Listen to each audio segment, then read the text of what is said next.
Ich weiß, dass du da drüben bist, Cell. Oder besser gesagt, wir alle wissen, dass Cell hier drüben ist. Willkommen zurück, Freunde, zu Dragon Ball Z Kakarot. Trunks, der Krieger der Hoffnung. Zu einer neuen, actiongeladenen Episode.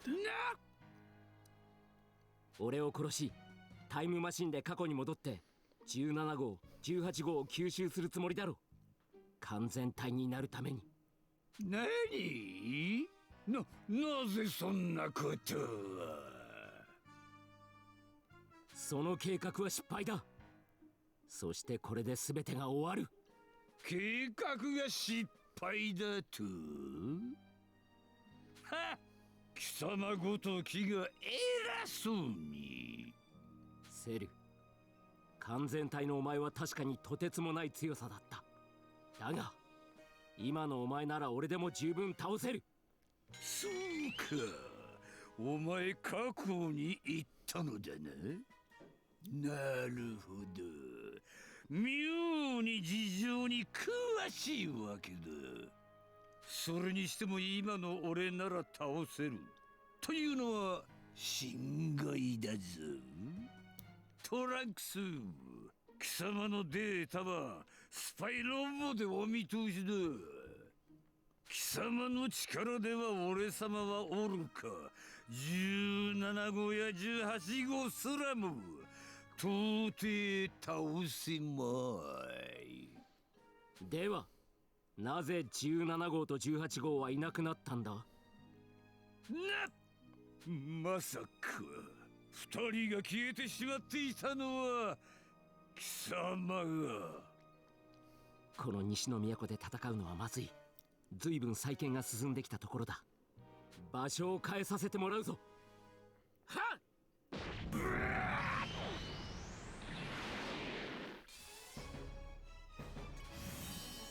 Der Superangriff in die Zukunft ist für Trunks verfügbar. Was? 貴様を倒し、全てを終わらせる。 Darf ich hier mal ganz kurz anmerken, Freunde, was ich nicht ganz verstehe. Wir haben uns rückblickend. Wir wissen ja, es gab jetzt insgesamt eigentlich 3 Cells in der gesamten Dragon Ball Z-Geschichte. Ein Cell jetzt hier in der Geschichte von Trunks, in seiner Zukunftsversion. Und seiner Geschichte, seiner Zeitlinie.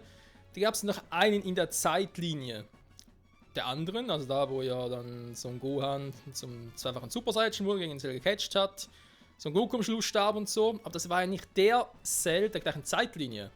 Weil der Cell dort, der dort halt eben zu der Zeitlinie gehörte, war noch im Larvenstadium. Der wurde getötet. Von, ich weiß gar nicht mehr, ob es Trunks, ob es Krillin war, keine Ahnung. Die haben da, oder sogar Son Gohan, die haben den ja da gesucht. Und da gab es eben noch den dritten Cell. Den Cell, den wir kennen, der in seine perfekte Form gelangt ist, gegen den auch Trunks gecatcht hat und so. Und auch der Trunks getötet hatte, da hat er auch schon erzählt. Wir wissen ja aus der Erzählung von diesem Cell, zumindest auch aus dem Anime, dass der eigentlich aus genau diesem Zeitpunkt hier kommt, wo jetzt Trunks ist, sprich von einem Trunks, der C17 Zerze bereits besiegt hat, in die Vergangenheit reisen wollte, der aber zu schwach war für Cell. Und da ist so ein Punkt, wo ich nicht ganz verstehe, wie das überhaupt sein kann, dass er dann doch von Cell eigentlich so mühelos besiegt wurde, zumindest wie es dort erzählt wurde. Aber irgendwie trotzdem die Cybers besiegen konnte. Da ist halt irgendwie auch so die Frage für mich, war es einfach eine andere Zeitlinie, wo vielleicht sogar Son Gohan überlebt hat und sie beide es irgendwie geschafft haben. Aber Trunks derjenige war, der durch die Zeit reisen sollte oder whatever. Oder war es irgendwie ein anderer unglücklicher Umstand oder so. Oder ist es im Anime ein Fehler, und dass es gar nicht so war und dass der andere Cell auf die Zeitmaschine geklaut und gar nicht gegen Trunks gecatcht hat. Das wäre theoretisch auch möglich. So. Erstmal ganz kurz, wir haben gerade gesehen, wir haben einen neuen Superangriff.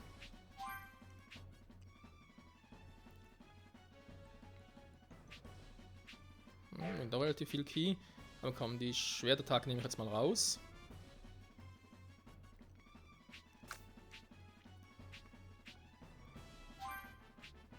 Ich will gerade kurz switchen. Den Sturzmusik selber finde ich aber cool, nur gerne behalten.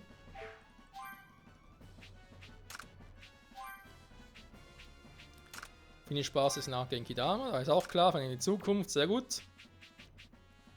Okay, da fehlt noch ein bisschen was. Haben neue Moves, die ich lernen könnte. Ja, die kosten mir aber relativ viel. Ist ein bisschen günstiger. Könnt ihr auch schon upgraden hier, wenn dann die Zukunft-Dinger. Finish-Buster upgraden. Super Brandattacke lernen, ja, hatten wir schon mal. Der Brandsturm. Dann mach's mal so, aber nachher natürlich wieder ein paar Z-Kugeln, da ist klar. Ich habe jetzt leider wieder zu wenig, weil ich immer so um die Tausende rum. Ist das mühsam. So. Level 50er Trunks müsste eigentlich mit, was kann ich? Imperfect Cell heißt der, glaube ich, wa? Weil da glaube ich die 4 Stufen Imperfect Cell, Semi-Perfect Cell, Perfect Cell. Dann hatten wir natürlich Super Perfect Cell, wobei Super Perfect, naja, wenn sowieso besser als perfekt sein sollen, war es für mich vorhin jetzt schon perfekt, also insofern. Aber egal, das sind Haarspaltereien.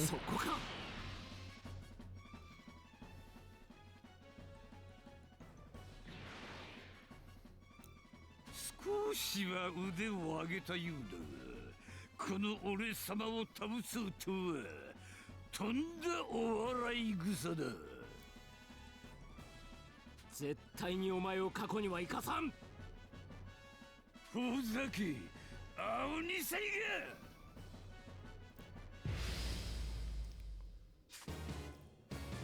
俺はドクターゲロ様が作り上げた究極の人造人間だ。この世に俺様を倒せる奴などいるはずがない。はあ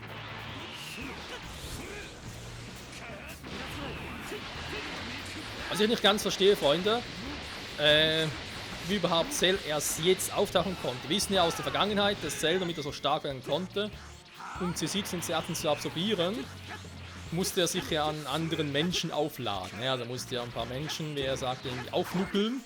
Ja, also quasi absorbieren. Um so halt stärker zu werden. Aber es wäre doch Trunks in der Zeit aufgefallen, wenn plötzlich Menschen verschwinden.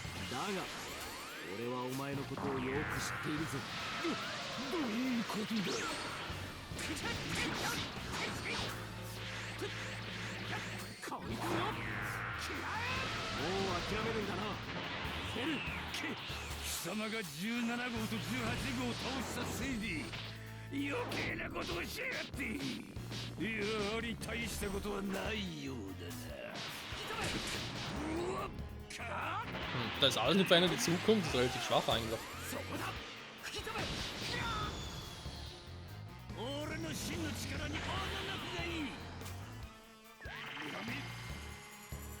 Sieht er dann später, ja?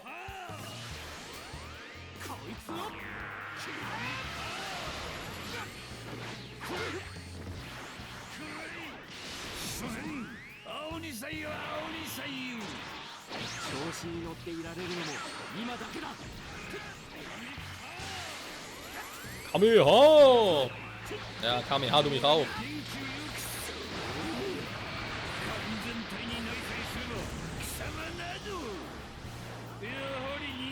Ja, war ja sehr beeindruckend, Cell. Was sagst du denn dazu?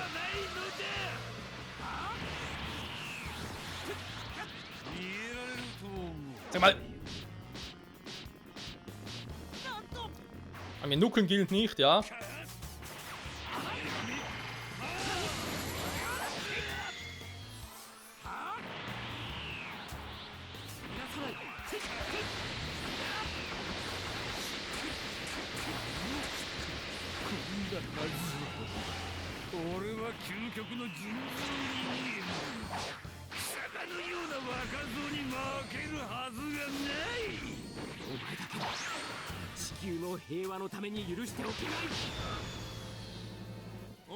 Du bist mir raus.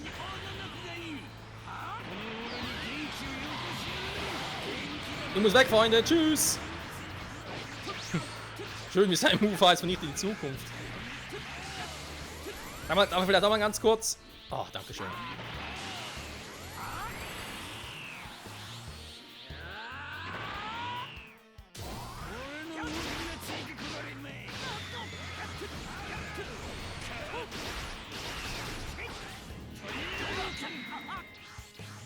Trunks, du stehst doch hinter ihm.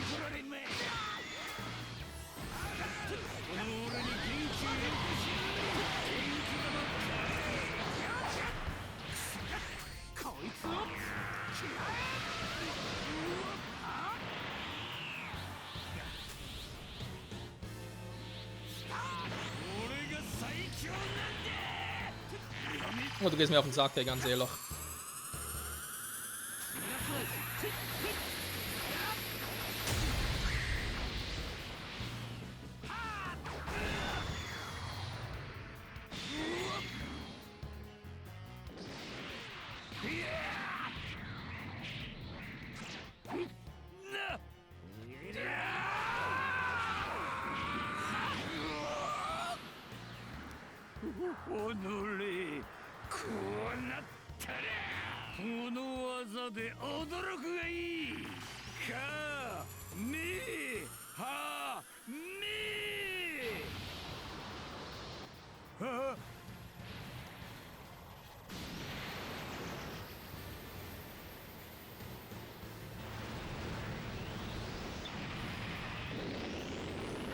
Ich hab dich gewarnt!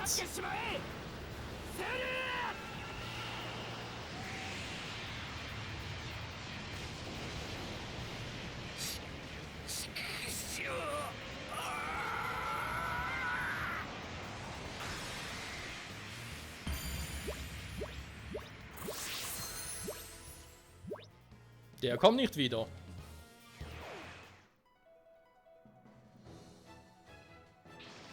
終わった。これで全てが終わりましたよ。ありがとう、みんな。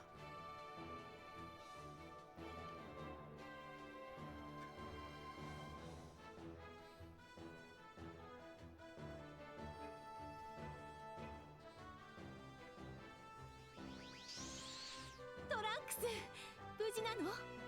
はい、母さん。これでみんなにいい報告ができます。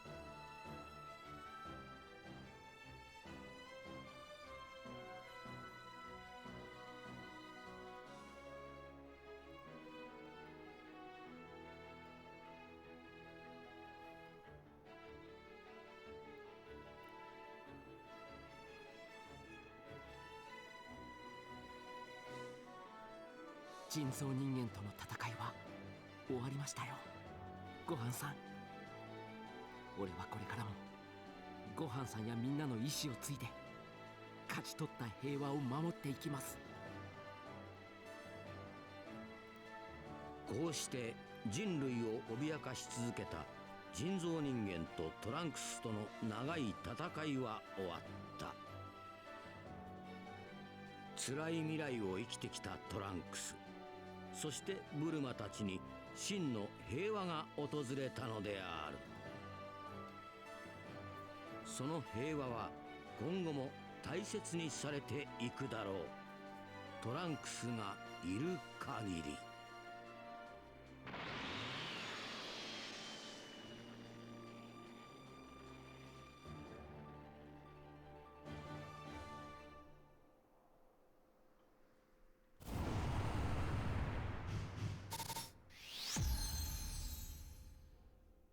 Wundervoll, Freunde. Einfach wundervoll.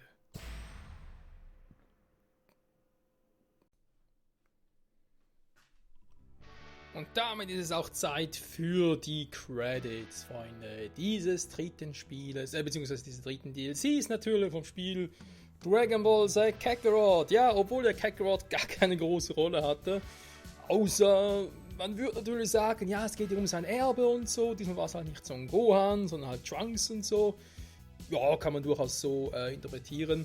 Auf alle Fälle ein DLC, was mega mäßig Spaß gemacht hat. Vor allem hier mit den großen Bossen, sag ich jetzt mal, mit C17, C18, die einfach hier mal komplett anders drauf waren als in der Vergangenheit, beziehungsweise halt in einer anderen Zeitlinie, die wir quasi als Standardzeitlinie interpretieren können.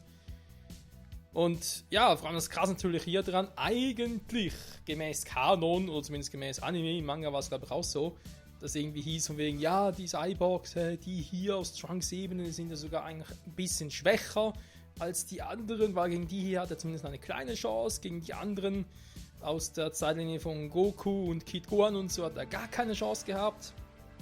Hat man hier eigentlich nicht besonders viel gemerkt, im Gegenteil. Vor allem dadurch, dass sie halt im Kombi, also im Duo, wirklich perfektes Tag-Team und so gebildet haben, waren sie einfach extrem stark jeweils. Und ja, trotz allem konnten wir sie besiegen. Und eben insofern die Trunks-Saga, oder die, keine Ahnung, ne, Future Trunks-Saga kann man nicht sagen, weil die gibt es ja in Dragon Ball Super. Aber sagen wir einfach, die Story aus Trunks Zeitlinie hautnah erleben.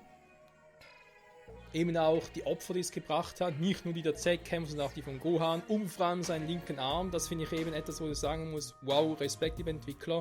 Weil das hat man halt in den letzten, nicht nur in den letzten paar Jahren, sondern in den letzten vielen Jahren halt zu wenig gesehen. Ne? Dass halt solche Kämpfe, solche Verluste, ich sage jetzt mal, dass die halt nicht nur gesagt werden, sondern dass die halt auch optisch eine Auswirkung haben. Was ja logisch ist, wenn du einen Arm verlierst, ist er weg. Und er hat nicht das plötzlich einen Nachwächst oder so. Was man aber auch schon leider zum Teil hatte. Insofern geil gemacht. Ja, ansonsten, Grafik, soundmäßig ist halt also beim Alten geblieben. Da haben sie natürlich nicht abgebaut. Auch sehr, sehr schön gemacht. Und ja, was soll man groß noch sagen? Klar, es gibt ein paar Sidequests, die auch durchaus interessant waren. Zum Beispiel das mit Muten Roshi, dass man gesehen hat, aha, die waren in einem U-Boot drin. Oder da mit der Interaktion mit Chichi. Den natürlich auch generell, dass Son Gohan hier halt zum Mentor wurde und dass er selber auch gesagt hat, aha, so hat sich also Piccolo damals gefühlt. Also ganz ehrlich, Freunde, ich finde, also muss definitiv sagen, es ist wirklich ein DLC, was ich jedem empfehlen kann, der es gerne nachspielen möchte, gerne erleben möchte und vor allem wirklich auch mal das erste 3 DLCs, wo ich mir sagen würde, yo, das ist ein DLC würdig, da kann man gar nicht groß meckern, da gebe ich auch gerne ein bisschen Geld dafür aus. Einfach nur geil gemacht. Und vor allem halt wieder mal ein wirklich richtiges Dragon Ball Z-Feeling. Und Dragon Ball Feeling, nicht so wie man es bei Dragon Ball Super mittlerweile kämpft, wegen, ja, jemand ist kurz vorm Tod, stirbt er? Nö, jetzt erwacht er mit neuen Kräften und so. Das ist hier halt eher, sage ich jetzt mal, noch ein bisschen oldschool-mäßig unterwegs. Ja, insofern, wie es jetzt weitergeht, das Ganze ist noch nicht vorbei. Ne, es gibt noch ein bisschen was zu tun, denn das wissen wir aus Dragon Ball Super, wo Trunks wieder aufgetaucht ist und gesagt hat, hey, bei uns ist ein neuer mächtiger Feind aufgetaucht, hat er ja erwähnt, dass er ja nach dem Sieg über Cell noch ein bisschen was zu tun hatte. Und das wird es hier noch geben, so wie ich mitbekommen habe, den Konten aus Dragon Ball Super, quasi eben die Future Trunks Saga mit Goku Black und so ja offenbar nicht. Warum das Ganze so sein ist und so und warum ich eben auch glaube, dass es damit das letzte DLC war für Dragon Ball Z Kakarot, das erzähle ich dann ein anderes Mal. Jo, wenn wir sagen, das war's für mich soweit. Ihr könnt weiterhin noch die Credits angucken, ich natürlich auch. Schade ist halt, dass ich jetzt eine andere Musik einspielen muss, weil jetzt kommt dann hier wieder das Schala, Hey Chala und dann muss ich natürlich rauscutten, da ist klar. Ich glaube sogar irgendwie die Mucke aus dem zweiten Abschnitt von Dragon Ball Z, ich weiß gar nicht mehr, wie die hieß. Das wisst schon, da mit der Buu-Saga, da gab es im Anime ein neues Intro. Das wird man hier im Spiel auch noch hören, muss man halt auch rauscutten. Naja, sei es drum. Jedenfalls, danke fürs Zusehen und falls noch irgendwas kommt, sehen wir uns gleich am Schluss des Videos wieder. Ansonsten bis zum nächsten Mal, genießt die Credits und ja, echt ein schönes, geiles und spannendes DLC.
Niederlage von Cell geht der lange, schreckliche Kampf gegen die Cyberkatastrophe zu Ende. Aber ist der Frieden wirklich in Trunks Welt zurückgekehrt? Eine berechtigte Frage. Die klären wir in der nächsten Folge. Bis dahin, bye bye.